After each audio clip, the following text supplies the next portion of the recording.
Service in Paducah has issued a severe thunderstorm warning for eastern Bollinger County in southeastern Missouri, Perry County in southeastern Missouri, Cape Girardeau County in southeastern Missouri, until 6 p.m. At 5:11 p.m., severe thunderstorms were located along a line extending from near Chester to 6 miles south of Patton, moving east at 35 miles per hour. Expected hazards include 60 miles per hour wind gusts. This is a radar-indicated threat. The following impacts are expected. Expect damage to roofs, siding, and trees.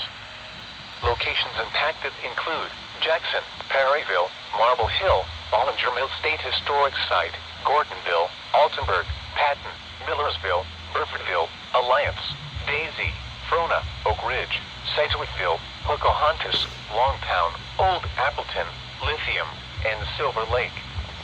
This includes Interstate 55 between mile markers 102 and 139. For your protection, move to an interior room on the lowest floor of a building.